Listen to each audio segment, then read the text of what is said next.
pour cette attention, cet intérêt que vous portez à cette étude que j'ai menée pendant 1 an et demi auprès de 50 viticulteurs de la cave coopérative des vignerons de Buzet, en m'intéressant notamment aux freins et leviers psychologiques et psychosociologiques surtout, par rapport à cette transition agroécologique. Donc, pour me présenter, je suis postdoctorant en sociologie à l'université de Pau et des Pays de l'Adour. Le commanditaire, bien sûr, c'est la cave des vignerons de Buzet. Et vous avez les financeurs, les principaux financeurs qui sont en haut de cette diapositive. Un financeur qui n'est pas des moindres, c'est le programme régional VitiRêve pour une viticulture respectueuse de l'environnement, qui est un programme néo-aquitain qui va de 2020 jusqu'en 2030. Pour essayer notamment aussi de voir comment accompagner la viticulture néo-aquitaine dans cette transition. Alors, j'aime bien commencer par une forme de méditation collective sur la question de la résistance au changement. Vous l'avez évoqué à juste titre, nous sommes simplement des humains avec nos freins, nos blocages, et l'idée aussi de cette étude qui a été demandée par la cave coopérative des vignerons de Buzet, c'est de les saisir, ces blocages, et de savoir comment mieux les dépasser. Et ce qui est à noter d'emblée, c'est que les blocages, c'est ce qu'il y a de plus naturel. Voilà, demander à quelqu'un de changer comme ça lorsqu'il va vous demander mais pourquoi, mais comment, ça chamboule mes habitudes, etc. Donc j'en reviens à Crozier et Friedberg qui disent clairement que la résistance au changement, c'est l'expression raisonnable et légitime des risques que comporte le changement général. Et on va revenir sur ces risques à l'échelle de Buzet. Vous avez une autre citation aussi de Christine Marsan qui nous dit que la résistance au changement, donc, c'est le compagnon paradoxal de l'agent de changement. Donc tant qu'il y aura un acteur, un agent qui fera pression et qui essaiera d'induire un changement, il y aura des résistances. D'autant plus dans un pays comme le nôtre, qui est caractérisé par une forme de résistance sociale ou politique depuis plus de 2 siècles. Donc j'essaie de resituer le contexte de cette recherche. La cave coopérative de Buzet a demandé à ce qu'une recherche-action, on appelle ça, soit effectuée auprès des viticulteurs pour essayer de comprendre qu'est-ce qu'il y a dans leur tête, et en lien dans leur subjectivité, dans leur manière de se représenter le monde, et comment est-ce qu'ils vivent les changements. Comment dans cette subjectivité ils perçoivent le changement et comment ils s'en saisissent ou non.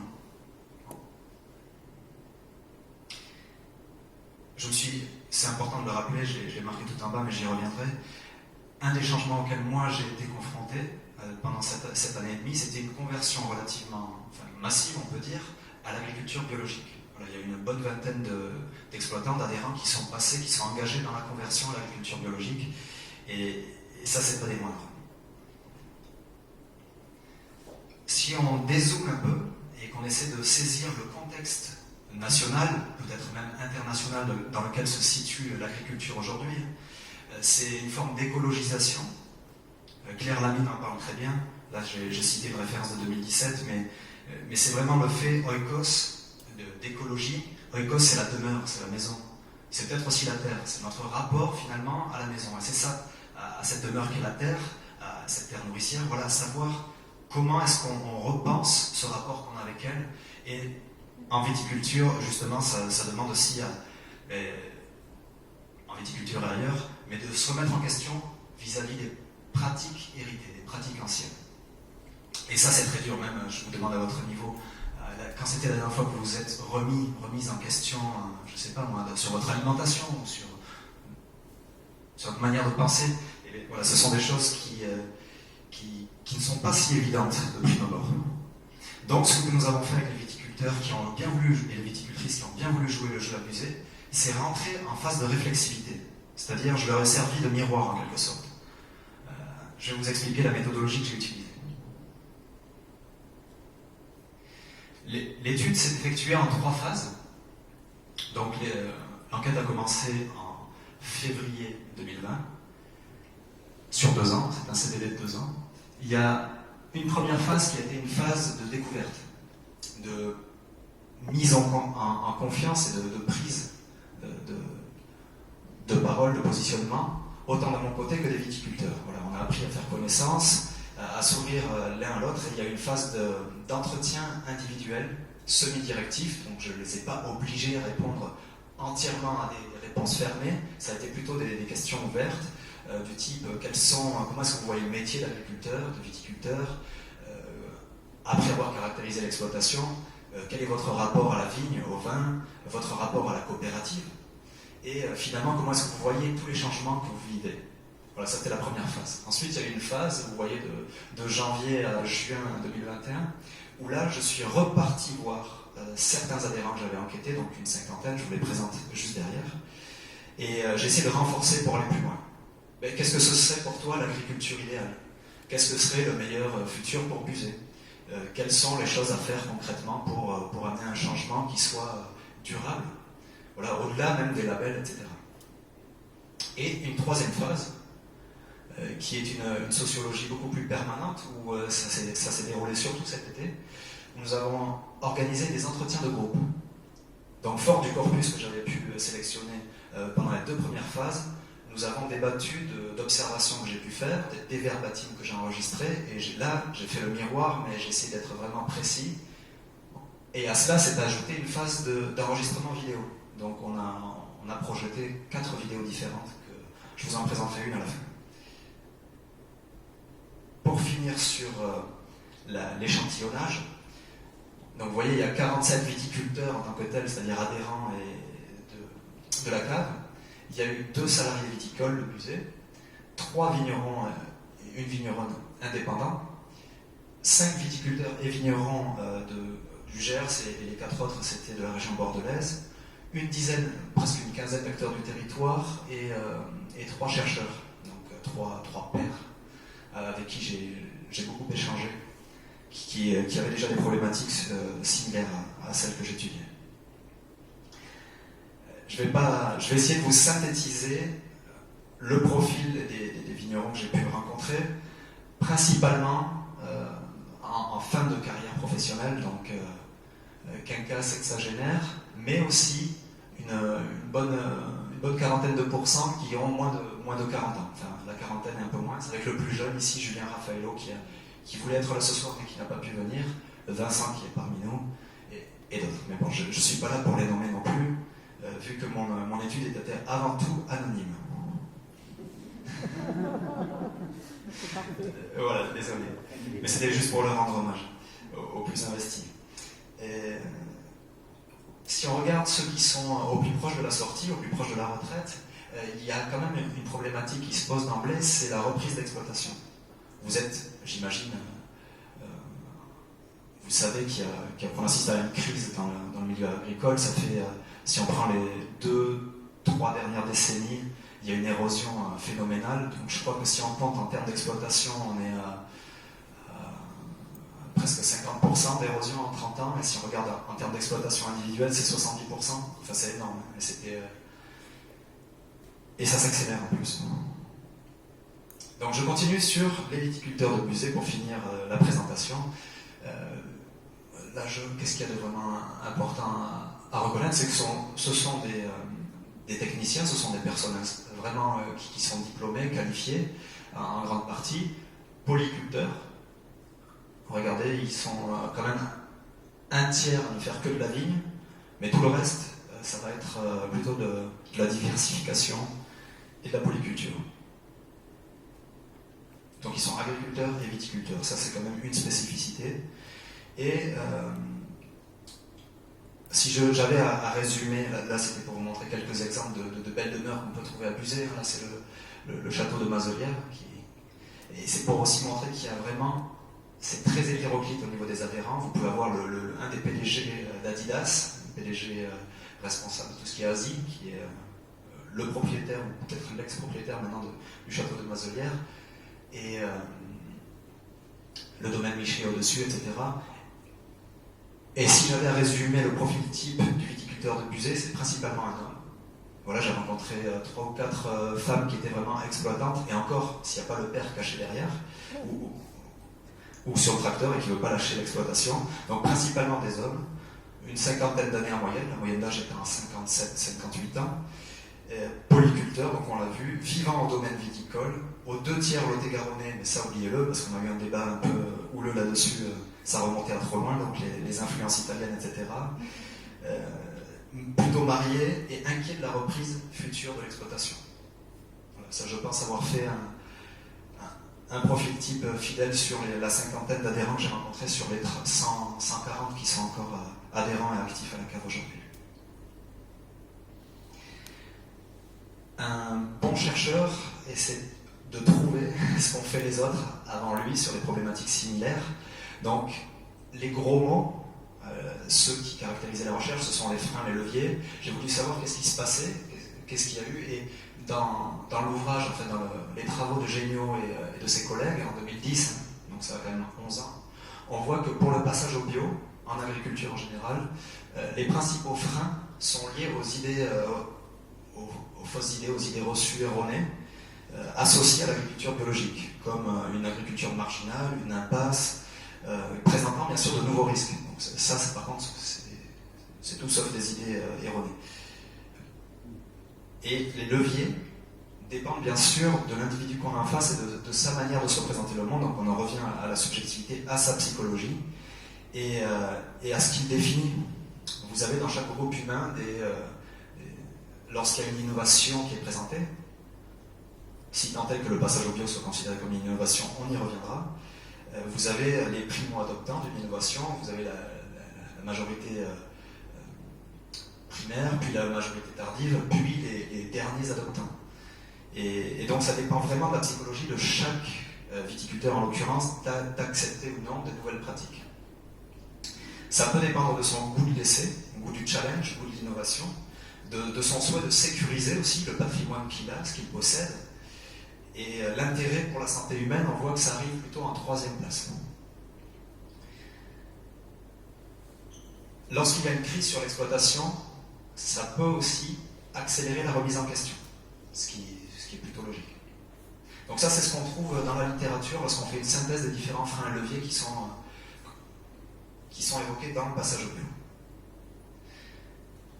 Donc sur le corpus de la cinquantaine de témoignages, et puis des témoignages que j'ai pu recueillir à nouveau parmi ces 50 adhérents, parce qu'il y en a que j'ai lus et que j'ai revus et qu'on s'est revus, il y a 6 principaux thèmes qui caractérisent cette expérience sociale, qui font de la transition et qui peuvent comporter chaque thématique des freins ou des leviers à la transition. Je m'explique et je vous présente ça par la suite.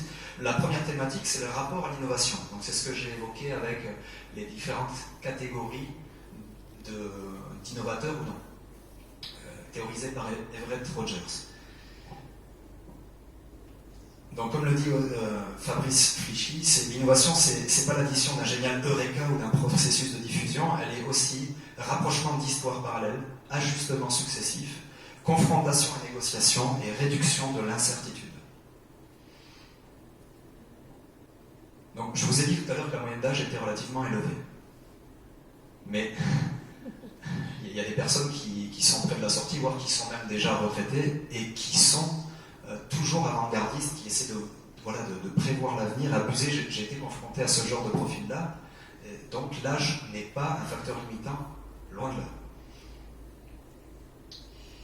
Ce que j'ai repéré par contre dans ce rapport à l'innovation, c'est le fait d'avoir besoin de se sentir, bon, c'est peut-être l'héritage coopératif aussi, mais de se sentir épaulé par les autres, et de se conformer au groupe un peu.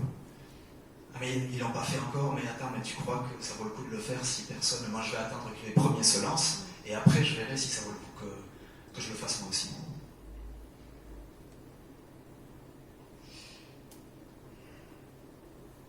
J'anticipe une des thématiques qui est le rapport au bio, mais je me garde cette citation pour la suite.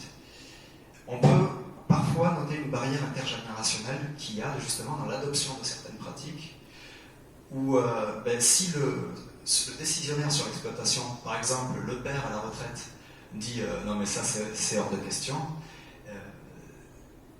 lorsque c'est une société basée sur le patriarcat, un domaine qui a été strictement réservé aux hommes depuis plusieurs générations, c'est difficile de s'opposer parfois ou de négocier avec le père, qui est le décisionnaire caché derrière la figure du chef d'exploitation, du chef d'entreprise. Notons tout de même, je ne vais pas vous citer toutes les citations, toutes les verbatimes, parce que ça va faire long, je vais essayer de les résumer plutôt. Mais il y a une reconnaissance partagée aujourd'hui de l'innovation comme salut, comme garante de la survie, surtout dans une filière aussi concurrentielle que la viticulture aujourd'hui. Et ça, les viticulteurs, enfin une bonne partie en sont conscients. Une autre thématique qui est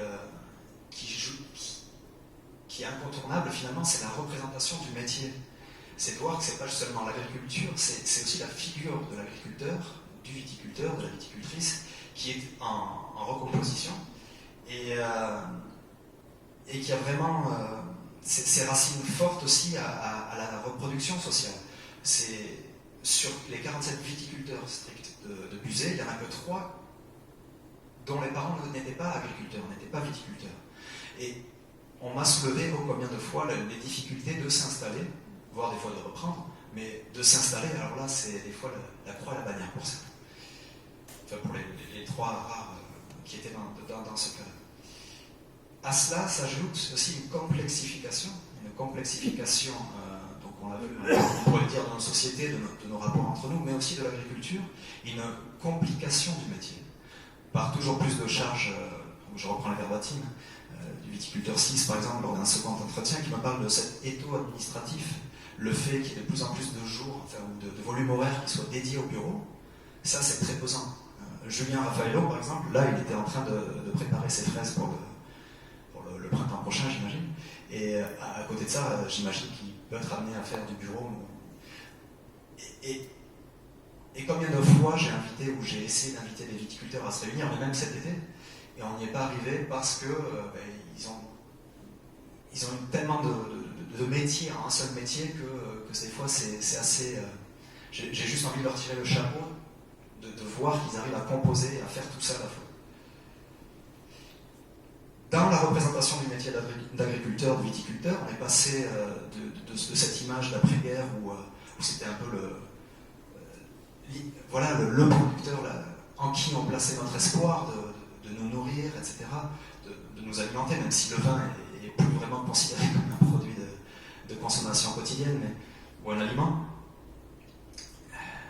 même si, mais l'image d'agriculteur pollueur, qui a été un peu diabolisée, un peu véhiculée depuis une dizaine, une quinzaine d'années peut-être, ça c'est quelque chose qui marque profondément les représentations des viticulteurs que j'ai pu rencontrer, et d'autres aussi, agriculteurs.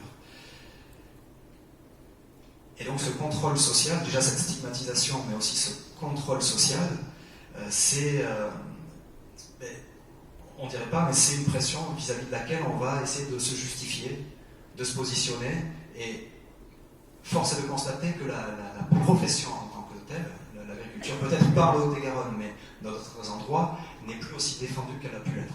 Et de par le faible nombre d'exploitants, ça s'explique aussi, le poids politique est moindre. Oui, enfin l'irruption de la société de loisirs dans l'agriculture, ça c'est quelque chose de notable, mais je pense que c'est parmi la profession qui est la plus active, tout simplement. Si on prend les 365 jours de l'année, il n'y a pas photo. Je fais un petit clin d'œil quand même aussi aux quelques viticultrices que j'ai rencontrées. Je vous laisse lire les verbatims, ou alors j'en lis peut-être une. Là c'est la viticultrice, donc viticulteur numéro 19, qui m'a dit « Moi je ne conduis pas le tracteur. Il, donc mon père, ne me montrera pas, parce que du moment que je vais conduire le tracteur, ça veut dire que je vais faire son travail à lui, et il ne pourra plus se valoriser. »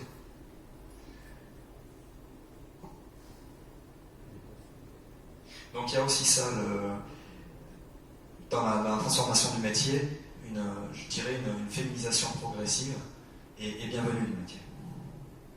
Bien que toujours crispante par rapport aux critiques et aux stigmatisations héritées.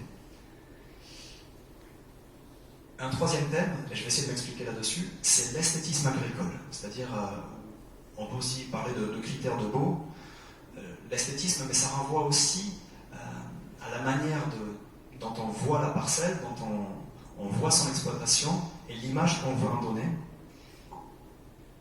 Et Une des pratiques que je rattache à ça, c'est le désherbage.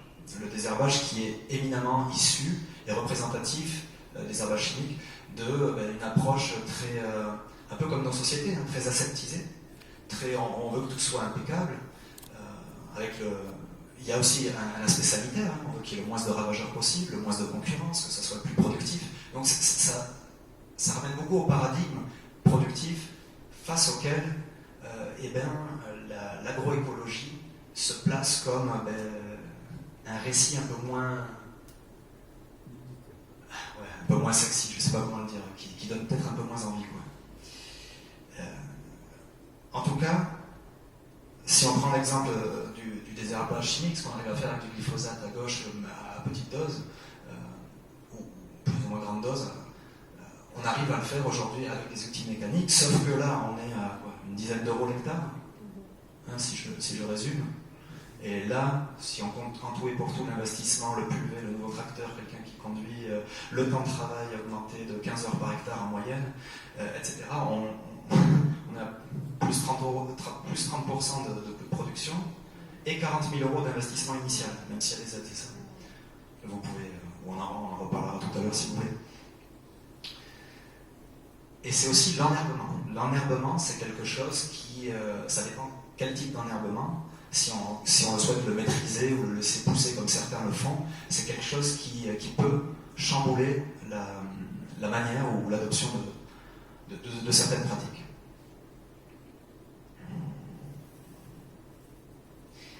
Abuser, la stratégie qui a été mise en place, c'est vraiment d'aller dans le sens du développement durable et de penser le rapport à la vigne de manière raisonnée.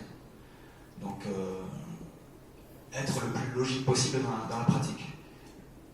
Ce qui m'a vraiment marqué, c'est que l'agriculture qu'on appelle biologique, donc logique dans le respect du vivant normalement, au niveau de la viticulture, mais j'ai pu comprendre que c'était le cas en Aquitaine, et ce n'est pas forcément, et c'est important de le souligner, ce n'est pas forcément considéré par les agriculteurs qui le vivent, qui le pratiquent, comme quelque chose de durable.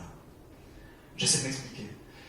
Ça demande en général une réactivité incroyable, parce que les produits phytosanitaires utilisés dans une approche raisonnée ont une durée qui peut osciller de plusieurs jours, une semaine, voire une dizaine de jours, alors qu'avec du cuivre et du soufre, alors si on parle des composants, ça c'est un autre débat, hein, on peut opposer l'aluminium, le manganèse au cuivre, au soufre si vous voulez, mais c'est juste pour vous dire que le fait d'utiliser des produits, on va dire, organiques, et de cette réactivité de devoir intervenir dès qu'il a plu 20 mm ou même moins que ça des fois, ça dépend des conditions météo, mais ça demande de repasser et de manière mécanique, donc de placer des sols, donc ça questionne aussi la vie du sol, ça questionne bien sûr les surcoûts, l'empreinte carbone, parce qu'on va mettre du diesel, un diesel qui est aujourd'hui de plus en plus cher, on va le chercher de plus en plus loin, donc ça renvoie aussi à finalement notre société qui est parfois dans ces paradoxes, dans ces incohérences. Donc le bio en viticulture dans un climat océanique aujourd'hui, avec les produits qui sont autorisés aujourd'hui en agriculture biologique en viticulture, n'est pas forcément des plus durables. Ni, mais on va le voir, peut-être des plus rentables non plus.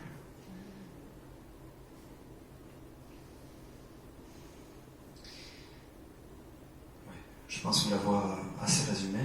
Il y a le rapport à la nature, à la biodiversité, au climat, qui est transversal dans les verbatims et dans les échanges qu'on a eus en général, où tout le monde reconnaît qu'il y a, si ce n'est réchauffement, qu'il y a des chamboulements. C'est simple, abuser, les 5 dernières années étaient catastrophiques. Du gel, de la grêle, des gelées tardives, de la sécheresse, etc. Enfin, vous prenez depuis 2017, j'ai certainement pas marqué l'ensemble des aléas qu'il y avait, mais les principaux ici. Et face à ça, la stratégie adoptée, c'est la résilience. On est vraiment comment est-ce qu'on fait par rapport à ça, par rapport à un climat qui est en dents de scie, du vent d'autant, puis des moins 7 ou des moins 5 début avril, etc.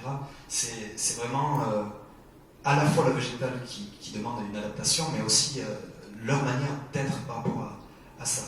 Et ils en sont conscients, c'est-à-dire les viticulteurs abusés sont complètement conscients de la situation, de l'urgence qu'il y a à s'adapter.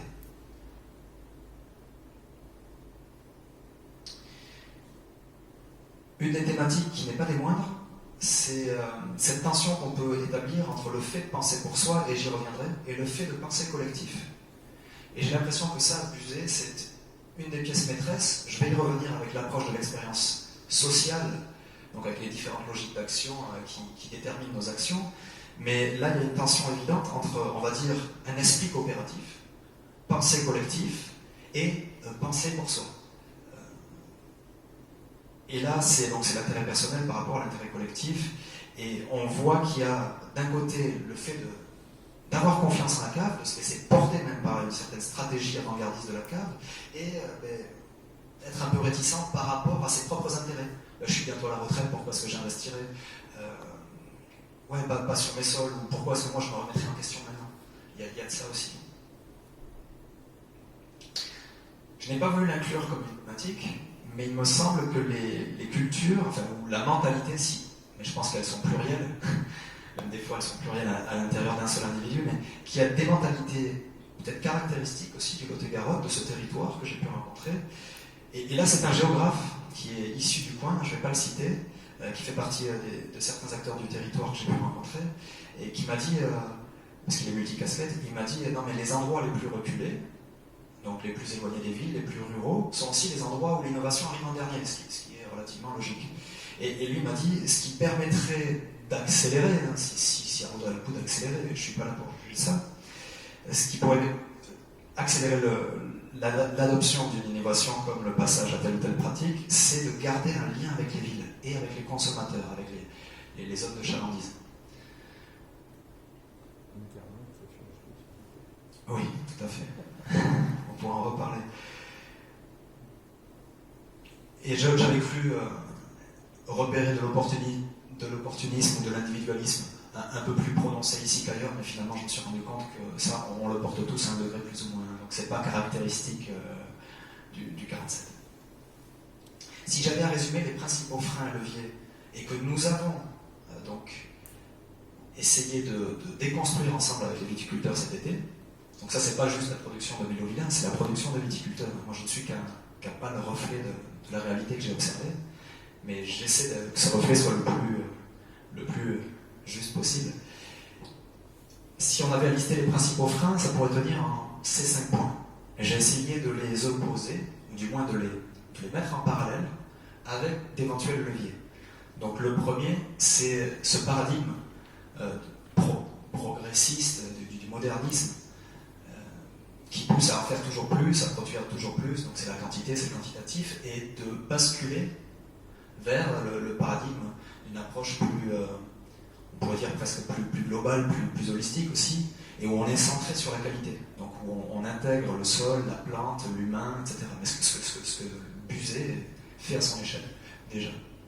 Par rapport à un dégoût du métier pour certains, qui me disaient, donc surtout des polyculteurs qui avaient l'impression d'être à bout de souffle, surtout ceux qui étaient en fin de carrière, pour qui des fois le passage au bio, on est bien sur le passage au bio là, en viticulture, ça pouvait représenter l'effort de trop pour eux, et bien finalement ça a contrebalancé par c'est encore un effort supplémentaire.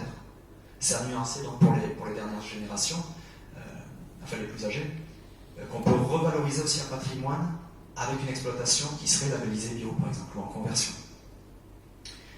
La peur du nouveau, et cette connotation péjorative du bio, qui renvoie donc à l'étude aussi que j'avais montrée au début, elle va être contrebalancée par une forme donc d'épreuve, mais des démystifications, montrer que ça peut être viable, qu'on peut être propre en faisant du bio, qu'on peut aussi bénéficier du soutien, que ce soit de la cave ou ailleurs, pour ce changement-là, et que c'est viable. Par rapport à une forme d'indifférence de certains, parce qu'il y a eu ça, certains m'ont dit « Ah non, mais moi, c'est fini, je veux plus rien savoir de la cave, je m'arrête là. » Moi, c'était une minorité, heureusement. J'ai senti une forme de repli aussi sur eux-mêmes. Et bien, on contrebalance ça, et j'ai l'impression que vous œuvrez à ce niveau-là, et peut-être ma présence a humblement, modestement essayé d'aider à ça aussi, à débattre de ces craintes, de tout ce qu'on pouvait porter, et de réinjecter une forme de confiance et d'espoir. Et c'est pour ça que ce soir, la vidéo que je vais vous montrer tout à l'heure portera sur l'espoir plus que sur la transition agroécologique, parce qu'il me semble que c'est ça dont l'agriculture et les viticulteurs et Buzet, et je pense que le futur des jeunes générations nécessite, c'est une bonne dose d'espoir. Donc c'est reparler d'un projet, d'un récit collectif qui enchanterait le réel et permettrait d'avancer dans une direction commune. Et finalement, un dernier frein qui serait la passivité, une forme d'apathie. Ah, je fais plus rien. Ou ça serait contrebalancé par allez, essayer une dernière fois d'être exemplaire, essayer de ose au moins, et à travers l'action collective, le fait d'être plusieurs viticulteurs ou viticultrices dans un même élan, d'arriver à rattacher les wagons et éviter de perdre les électrons libres. Depuis, en prenant de la distance, avec certains derniers entretiens que j'ai menés en septembre, là, il y a eu, parce que depuis je donne des cours à l'université de Pau, donc je ne suis plus à la cave depuis début septembre, il y a les barrières institutionnelles. Donc là, je dépasse bien sûr ce qui est de l'ordre de la simple conversion au bio. Il y a vraiment ces barrières institutionnelles à l'installation, donc ça en concerne que 3, mais tout de même, je souhaitais les souligner ici, où il y a eu des blocages au niveau SAFER. Des fois, à la Chambre d'agriculture, ils n'ont pas eu les informations demandées, ou des fois en décalé, mais des fois complètement à côté de la plaque aussi. Je cite personne, aucune chambre d'agriculture, comme ça il n'y aura pas de conflit. Des barrières financières, bon ça c'est peut-être le lot quotidien dans toute profession, mais aussi, parce que là les emprunts sont quand même colossaux. Le frein au fonctionnement de l'exploitation, donc alors je ne sais pas si c'est conjoncturel, on en reparlera si vous voulez bien, surtout que vous êtes bien placé, c'est le manque de main-d'œuvre, qualifiée et fidèle surtout. Donc en général c'est tout le contraire. Des conflits intergénérationnels, mais ça je l'ai déjà évoqué. Et l'absence de motivation, donc cette apathie, cette indifférence, on pourrait généraliser non seulement la conversion au bio, mais à d'autres pratiques aussi. Et, pas des moindres, c'est pour ça que je mets 3 points de suspension, c'est une forme d'absence de confiance. On pourrait mettre les confiances en pluriel, vous allez voir pourquoi. Lors de ma seconde phase de terrain, là où j'ai insisté, j'ai repris un peu les mêmes et je suis allé plus loin avec certains viticulteurs, souvent les plus motivés dans le changement, mais c'était un choix méthodologique. Je leur ai posé les questions, attribuez une note s'il vous plaît, entre 0 et 10, à la confiance que vous portez à l'égard de différentes variables. Donc là on a la confiance par rapport à la gamme. 8 sur 10, c'est vraiment, il y a une confiance qui est presque inéquivoque. Il y a la confiance vis-à-vis des consommateurs qui là du coup diminue de moitié, c'est 4 sur 10 en moyenne. La confiance vis-à-vis des autres adhérents, on remonte, mais on voit que quand même 6 sur 10, c'est ce qui veut dire qu'il n'y a pas forcément une confiance vis-à-vis de l'ensemble des adhérents, vis-à-vis de ses pairs. Donc ça aussi, c'est pour ça que j'ai mis défaut de confiance à résoudre, point d'interrogation.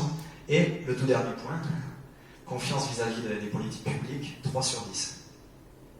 Je vous laisse tirer vos propres conclusions. Il y a d'autres variables que j'ai demandé à quantifier comme ça, notamment qu'est-ce qu'il y a d'intéressant là-dessus. Je pense la pénibilité du métier, et je l'ai scindé. Il y a eu la pénibilité physique et la pénibilité morale. Et bien souvent, la pénibilité morale est supérieure à la pénibilité physique. Bien que, ça dépend si c'est une femme ou un homme qui parle, je ne dis pas ça pour faire un distinguo genré.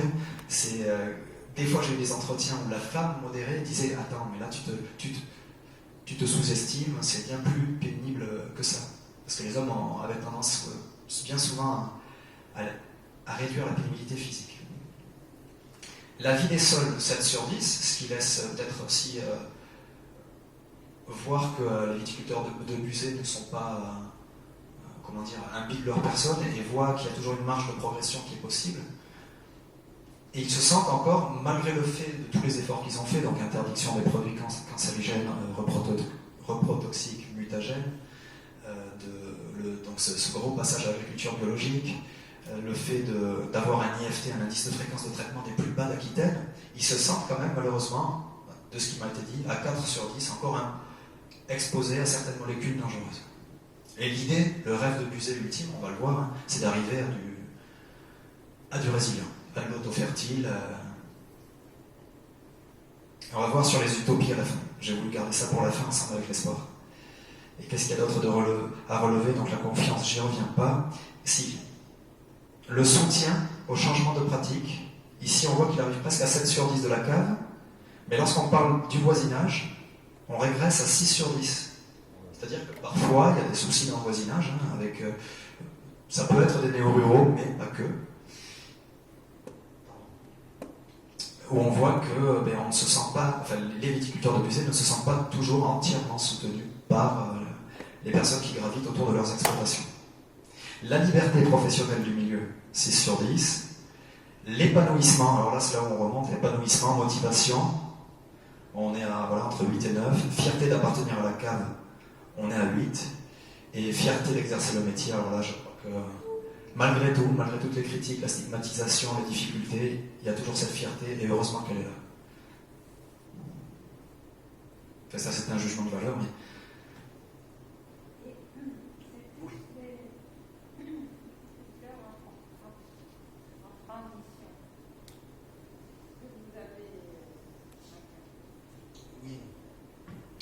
Oui, non, dans le sens que le moteur de la transition, en grande partie, c'est la cave. Donc à partir du moment où vous avez un pied à la cave de Buzet, vous êtes pris dans une forme d'élan. On vous invite constamment presque à vous remettre en question. Il y a quelques visionnaires dans la gouvernance, on pourrait y revenir, mais c'est quelque chose qui est un peu top-down, quoi. Même si certains viticulteurs proposent et sont force de proposition aussi, hein, force de changement. Et chez les jeunes aussi, on assiste à certaines dynamiques. Mais on va dire que tous essaient de s'adapter, ou au moins de se remettre en question. Mais je pense que c'est la signature Buzet aussi qui va se faire. J'ai voulu mettre le focus sur les focus group, vraiment m'arrêter sur cette troisième phase qui était beaucoup plus dynamique, beaucoup plus dans l'échange avec les viticulteurs et pour moi presque les plus enrichissantes au niveau scientifique, quoi. Vous allez comprendre pourquoi. L'expérience sociale, définie par François Dubé, que j'ai eu l'occasion de rencontrer d'ailleurs, c'est l'expérience sociale, donc là c'est des viticulteurs en transition, mais nous sommes tous des individus qui faisons des expériences dans le social. Notamment toutes les grandes décisions qu'on va prendre sont régies par de grandes logiques d'action. C'est-à-dire nos actions, les sociologues essaient de théoriser ça, les psychosociologues depuis plus d'un siècle déjà, avec Max Weber et Emile Durkheim. Ça dépend de notre gradient d'intentionnalité et de rationalité. C'est-à-dire à quel point est-ce que je me fixe un but dans mon action et à quel point je sais, dans la rationalité, choisir les meilleurs moyens pour accéder à ce but. Et on voit que chez les viticulteurs de Buzet, je leur ai demandé finalement comment ça se passe chez vous et quelles sont ces grandes forces, comment vous les vivez et quelles sont ces logiques d'action qui vous traversent, quoi, dans votre expérience sociale de la transition. J'y viens juste après, mais je voulais brièvement vous présenter l'intérêt des focus group, qui est d'amener donc un groupe d'objets d'études, qui sont donc des humains en sociologie, notamment les viticulteurs de Buzet, à rentrer en réflexivité, à se poser des questions vis-à-vis de leur propre pratique et de resituer certains éléments de discours, certaines actions, et de co-construire avec eux le résultat final. Ce pourquoi aussi je vous ai convié ici aujourd'hui. Ce que nous avons fait ensemble, c'était aussi essayer de caractériser l'identité des participants au focus group. Donc il y en a eu une vingtaine, en tout et pour tout, de participants, et j'ai essayé de caractériser leur système de valeurs, savoir quelles sont les valeurs qu'ils portent, qu'ils prônent, et qui déterminent aussi leur manière de se comporter.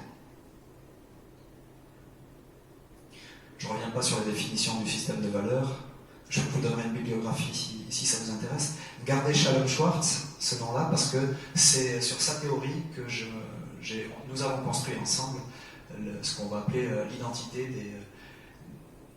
des néo-pionniers de Buzet dans la transition. Je vous les présente brièvement, ces 10 valeurs de Shalom Schwartz. On y trouve l'autonomie, la stimulation, l'hédonisme, l'accomplissement ou la réussite. Ça va, c'est synonyme. Le pouvoir, la sécurité, la conformité, la tradition, la bienveillance et l'universalisme. Donc, à l'ensemble des participants aux entretiens de groupe, Abusé, cet été, je leur ai demandé, tenez, je vous donne mes 10 valeurs avec un explicatif, un tableau. Je vous invite à les classer de 1 à 10. 1 étant la plus importante et 10 la moins importante pour vous de ces valeurs. Et vous voyez qu'il y a aussi des, mais j'y reviens, des, on va dire des grandes forces auxquelles ces valeurs répondent, des grandes orientations humaines. Voilà ce qui est ressorti du choix et qui caractérise aussi l'identité de ce groupe avec lequel nous avons fait les focus group. Donc les premières valeurs choisies, qui arrivent en ex aequo d'ailleurs, c'est la stimulation, donc le besoin de stimuler, de se sentir entraîné aussi, porté quelque part. Et ça réveille peut-être aussi quelque part l'autonomie, d'être un peu maître chez soi et de choisir ou non de mettre en place des actions ou de changer de pratique par exemple. La bienveillance arrive en troisième ou en seconde place, après les 2 ex aequo. La réussite, la sécurité, ensuite la tradition, l'hédonisme, le pouvoir, la conformité, puis en tout dernier, l'universalisme. Alors je m'explique ça, malgré qu'on soit avec des individus issus d'une cave coopérative, le fait que l'universalisme soit en dernier, je pense que c'est principalement dû au contexte que l'on a aussi actuellement, où peut-être qu'on se sent moins proche de ce qu'ont pu être les coopératives au départ, hein, peut-être dans une dimension même communiste. Et aujourd'hui, on jongle un peu entre plusieurs idéologies, et notamment aussi celle de l'individualisme, tout simplement. Toujours est-il que j'ai trouvé ça très... heureusement qu'il y a eu ce classement-là. Chez ceux qui étaient le plus dynamiques Abusé, donc ce groupe de participants bénévoles qui ont fait ça de manière vraiment volontaire, qui ont été même assidus, etc.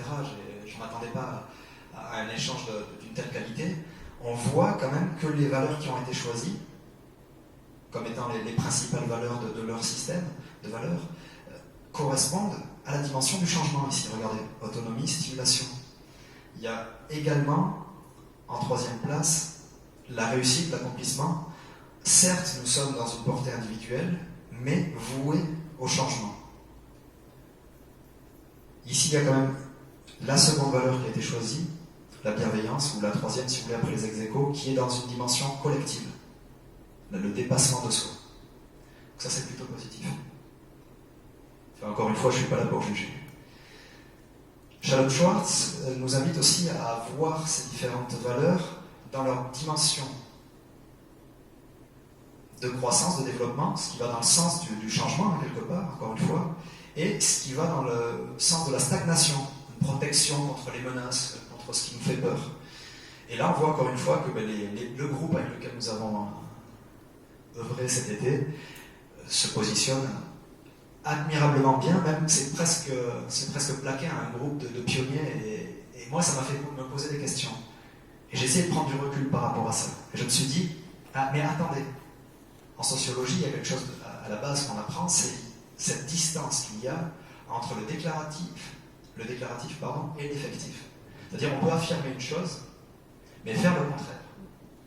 Mais à force de revenir vers certains individus que j'ai commencé à bien connaître, on se rend compte qu'il y a une cohérence ou une incohérence avec les actes, avec les actions et avec ce qui a été dit, prétendu comme étant à la base de son système de valeurs. Donc j'en suis arrivé à voir qu'il y avait certains décalages entre ce groupe-là, parfois, et ceux qui sont plutôt en queue de peloton dans la transition abusée. Dans l'idéal, les participants au focus group s'affirment donc vraiment comme de vrais innovateurs, mais encore une fois, je vous ai dit, c'est la cave qui montre le chemin, qui montre aussi tous les possibles.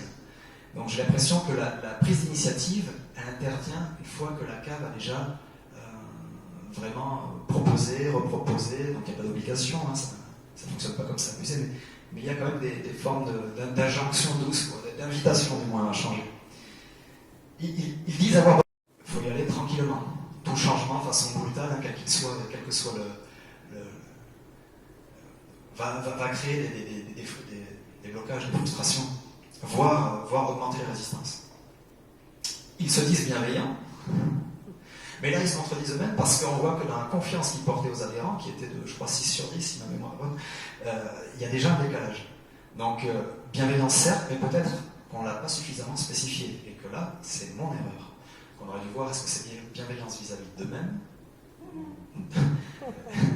des membres de leur famille, de ceux qui travaillent avec eux, voire de l'ensemble des adhérents, voire de l'ensemble de la cave, adhérents plus salariés. Donc ça, ce serait à spécifier par la suite. La sécurité, elle a été classée en 5e place, mais j'ai l'impression que bien souvent, c'est ce qui va intervenir très vite dans la prise de décision. Ça va être, qu'est-ce que ça va me rapporter? Est-ce que je vais perdre de l'argent? Voilà, quels sont les risques? Et c'est évident. C'est évident. Donc, la place en 5e position, pour moi, il y a eu un peu d'utopie, peut-être. C'était cet été. C'était peut-être pour me faire plaisir ou pour se dire bienveillant. Pour se dire aussi que la sécurité, finalement, on peut prendre des risques, mais la sécurité, on la laisse un peu de côté. Mais je pense qu'elle revient au galop. Ce qui est évident quand il y a autant de capital qui est en jeu. Le conformisme, la conformité, le fait de se conformer à une entité, un groupe, par exemple, une stratégie de cave, ça a été classé en avant-dernière position. Mais j'ai l'impression que votre métier aujourd'hui ne vous invite qu'à ça, à vous conformer encore et encore, soit des injonctions politiques, soit des stratégiques, donc là, un programme régional, à des directives de cave, à ce que va demander la grande distribution derrière aussi. Donc j'ai l'impression que vous êtes malgré vous, dans un conformisme ambiant. Et que ça n'a pas été pris en compte forcément au moment de la classification. Et l'universalisme, je vous ai déjà expliqué pourquoi je trouvais qu'il y avait un décalage. Si j'avais, et c'est pas ma schématisation, hein, c'est celle de Francis Jory-Ribéry qui était mon directeur de thèse, et de François Dubé, l'expérience sociale, on peut la résumer avec une entité comme ça, un cercle, si vous voulez, comme un tout, et la voir soumise à 3 grandes forces qui cohabitent. Donc la logique d'appartenance, d'autant plus dans une cadre coopérative, hein, il y a faire avec le groupe, la logique stratégique, donc éminemment individuelle, quels sont mes gains, mes intérêts, etc., mes risques, les risques qui sont encourus, et une logique de subjectivation, qu'on appelle en sociologie, devenir sujet de sa vie, c'est prendre conscience de sa capacité à transformer le réel, ça peut être dans la dimension politique ou autre, la capacité à transformer le réel et à changer l'histoire, le cours des choses.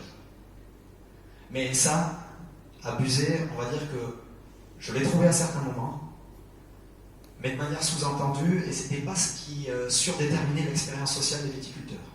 Pour être honnête, je vais vous montrer où se situe pour moi on va dire les 2 plus grandes forces qui régissent l'expérience des viticulteurs, c'est la logique d'appartenance et la logique stratégique.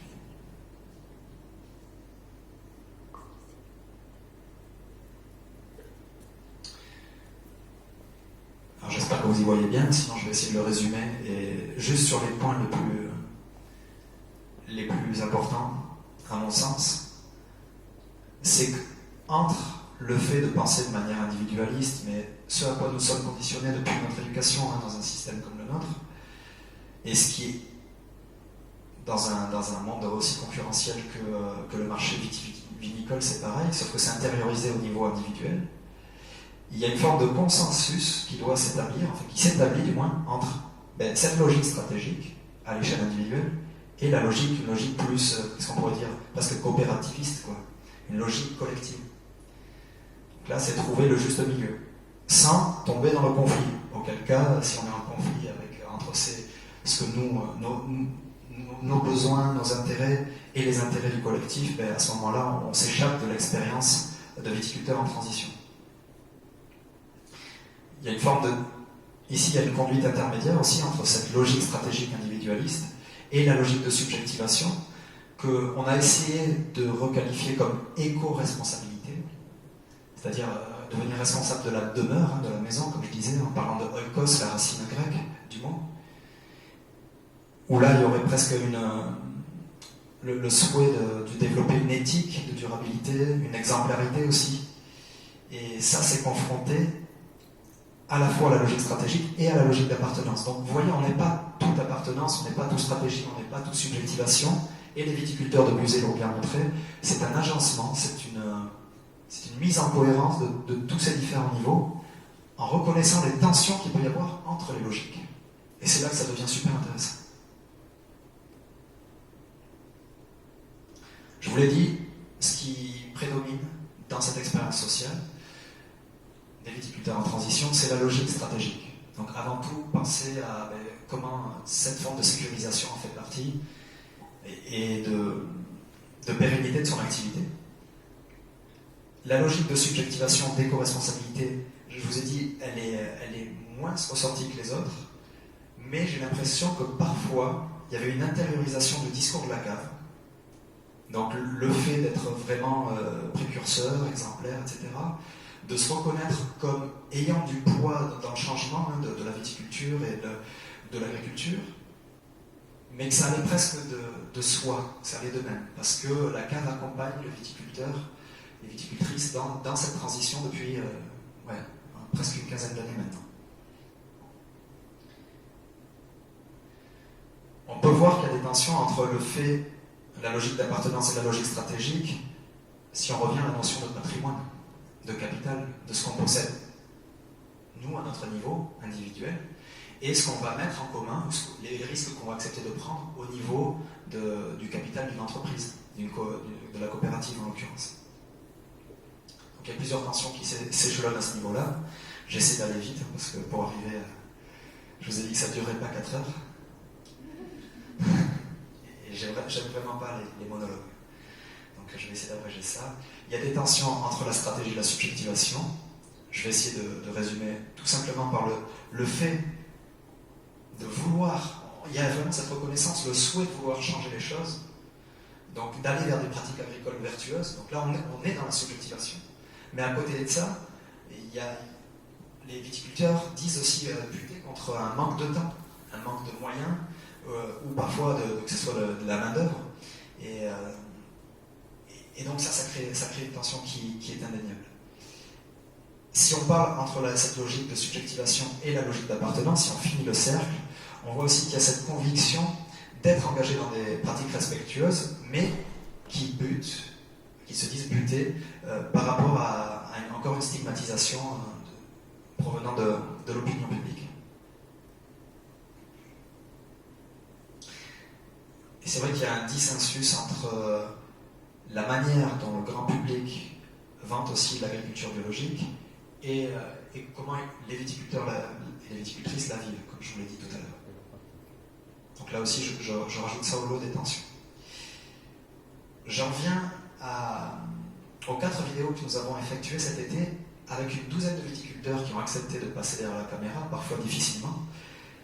C'était principalement sur l'esprit coopératif. Qu'est-ce que c'est pour vous aujourd'hui d'appartenir à une cave coopérative?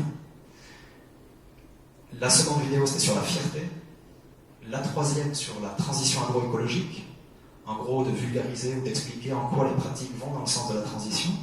Et une dernière qui est sur les éléments qui confèrent de l'espoir dans la vie et dans les actions et dans l'expérience sociale que mènent les viticulteurs. Je ne vais pas vous projeter malheureusement les 2 vidéos, je vais vous en projeter qu'une des 2. Et pour résumer celle concernant la transition agroécologique, les éléments qui ont été ramenés, c'est qu'il y avait une conscience des limites auxquelles le monde actuel fait face, et auxquelles aussi le modèle dominant, productiviste, place ces acteurs-là. Le toujours plus vite, toujours plus de rendement, etc. Que l'important, c'était de conserver la vie des sols. Il y a beaucoup dans les témoignages, la place de l'agroforesterie, des bocages aussi, qui sont des initiatives qui comptent aux yeux de certains adhérents. les mesures prophylaxiques, donc cette approche beaucoup plus holistique de l'écosystème vigne, et cette volonté de toujours s'adapter et même de s'ouvrir au grand public. Donc ils sont vraiment ouverts à l'échange, et c'est pour ça aussi que vous êtes là ce soir, ça témoigne de cette volonté-là. Concernant la vidéo sur l'espoir, et ensuite je reviendrai sur certaines clés de changement pour finir ma présentation, mais je pense que c'est le moment où on va pouvoir projeter cette vidéo.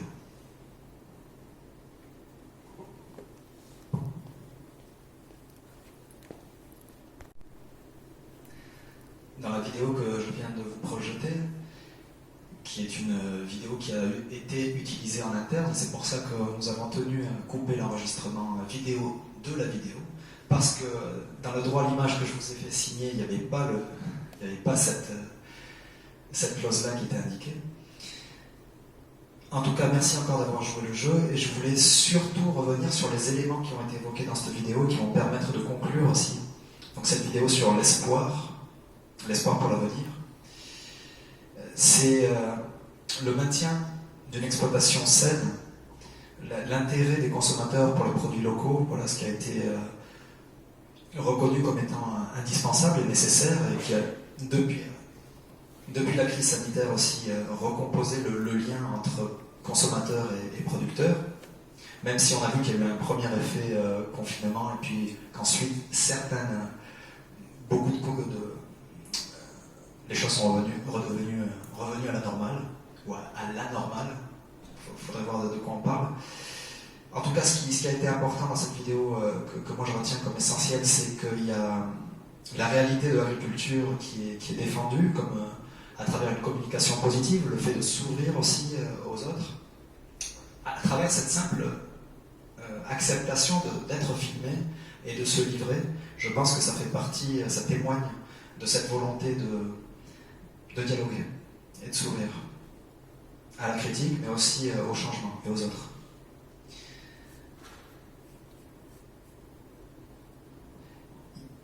Tout à l'heure, je vous ai parlé de freins et de leviers psychosociologiques au changement de pratique, mais il y a quelque chose à amusé, et là je l'ai lu très récemment, ça m'a fait tilt.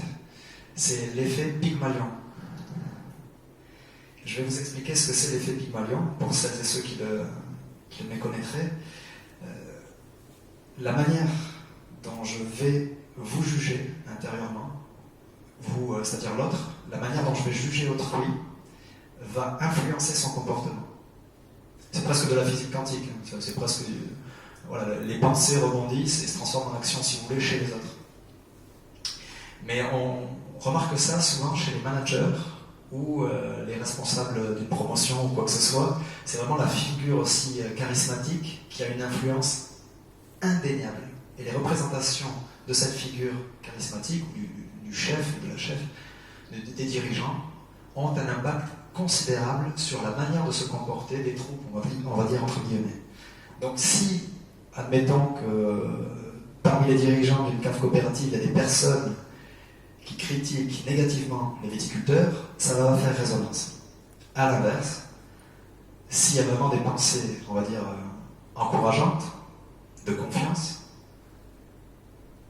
ça va résonner positivement. C'est pas plus difficile que ça, en fait. Une autre chose qui m'est venue, mais là je dois la confronter encore au verbatim, mais il me semble qu'on y est en plein, c'est que certaines pratiques, que ce soit le recours au glyphosate, que ce soit le recours à tel insecticide ou autre, ou à telle tâche, lorsqu'on nous demande d'arrêter ce produit ou cette action, il faut en faire le deuil.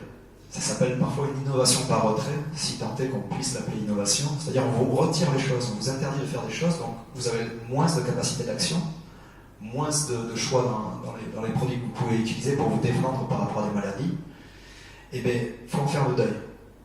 Et comme dans le processus de deuil, je pense qu'à base, enfin je pense, c'est pas moi, hein, là je reprends les travaux de psychologues, il y a ce choc, cette interdiction face à laquelle on fait face, et dans le monde agricole c'est bien souvent ça, ce sont des injonctions, donc un déni, on peut se mettre en colère, avoir envie de résister, avoir même peur des changements, être dans la tristesse, la dépression pour certains qui seraient un peu fragiles ou où ça déborde tout simplement humainement. Et à un moment donné, on peut remonter la courbe en acceptant ce qui se passe, en disant bon ok, même si j'ai pas trop le choix, je vais faire avec, entamer de nouveaux investissements et être aidé tout le long du processus de changement.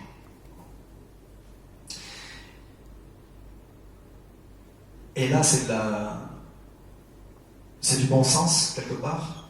C'est qu'il y aurait un cercle vertueux derrière qui serait de cette confiance à travers l'accompagnement. Il y a aussi des espoirs, des utopies, des récits communs, des aliments, quelque part, psychologiques ou même dans l'action, qui nous nourrissent pour aller de l'avant, pour nourrir nos propres décisions, nos propres actions, rebondir sur des résultats où on voit qu'il y a du résultat, que c'est positif, que c'est viable. Et quand on voit que c'est viable, on prend confiance, on continue. Idéalement. Mais ça, encore une fois, c'est presque une logique quelque peu théorisée. Mais si je reviens à l'utopie, parce que pour en finir, c'est aussi savoir cet espoir à quoi il tient. Il tient au récit qu'on se fait de la réalité, des récits que l'on se fait de notre identité, que l'on se fait de notre vie. Et au niveau des viticulteurs de Buzet, il y a aussi c'est quoi pour toi l'utopie, la viticulture de demain? Qu'est-ce que c'est?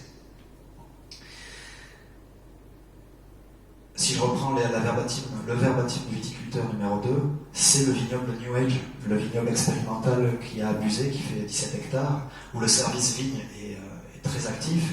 Et c'est un vignoble qui se veut résilient, arriver à ce que la vigne trouve son équilibre, cet équilibre qui s'établit sur un sol vivant, cette vigne qui évolue sur un sol vivant, et que les échanges avec la plante lui permettent d'être beaucoup plus résistant vis-à-vis des bioagresseurs.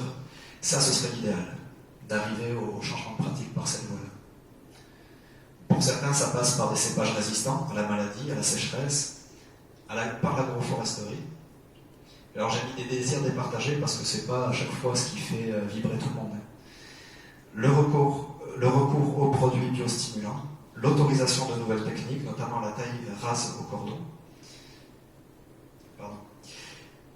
ou encore de développer des francs de pied, comme certains le font, mais là on est hors de l'AOC. Et souvent d'ailleurs on va voir que les limites, donc, je le dis, je le résume un peu comme ça avec la dernière slide, c'est que la responsabilisation du changement, elle est multipartite. Et que ça ne tient pas seulement aux décisions des viticulteurs, des viticultrices, ça ne tient pas seulement à la gouvernance de la cave, ça ne tient pas seulement aux souhaits de la grande distribution, quoique en grande partie, ni aux politiques publiques, mais cette responsabilisation du changement, elle devrait être partagée. Donc là, je l'ai mis un peu de manière caricaturale, il n'y a pas du tout d'accusation d'aucune sorte ici. Lorsque je dis hashtag stop agribashing, voilà, pour les médias, bien sûr que ce n'est pas une généralisation, c'est que ce phénomène-là existe, mais j'invite fortement à ce que qu'il y ait des chiffres, des faits appuyés, un débat autour de ça. Et je ne suis pas le seul. Hashtag stop incohérence chez les consommateurs qui vont acheter du bio qui vient de l'autre bout de la planète, qui ont des conduites, des modes de vie complètement paradoxales, mais nous sommes tous épris d'incohérence. Je m'y inclus aussi. Hashtag pro-local et durable, ça c'est pour les centrales d'achat, et je devrais même mettre équitable, et hashtag approche humaine plus confiance pour les institutions et politiques publiques. À considérer qu'un changement de pratique agricole, ça inclut un sol qui a besoin de temps pour se régénérer, des consciences humaines, des cœurs humains, des familles, des portefeuilles, etc. Des représentations du monde qui ne changent pas comme ça du tac au tac parce que c'est écrit sur le papier. Et je souhaite conclure cette présentation avec cette citation d'Emmanuel Lemieux, dans un des derniers ouvrages, enfin, non, c'est plus le dernier maintenant, mais d'Edgar Morin, où l'individu sujet détient deux logiciels. Celui du moi-je, donc on serait plus dans cette logique stratégique dont je vous ai parlé tout à l'heure, et le logiciel du nous, avec un grand M. Le moi-je est vital pour se nourrir, se défendre, se développer. Le logiciel du nous inscrit le je dans une relation d'amour, on pourrait dire d'empathie, de sympathie aussi, ou de communauté au sein de sa famille, de sa patrie de son appartenance religieuse, de son parti, pour dire de son territoire. Notre civilisation a surdéveloppé le logiciel individualiste, mais le second dort. À nous de le réveiller. Voilà, je vous remercie beaucoup pour votre présence.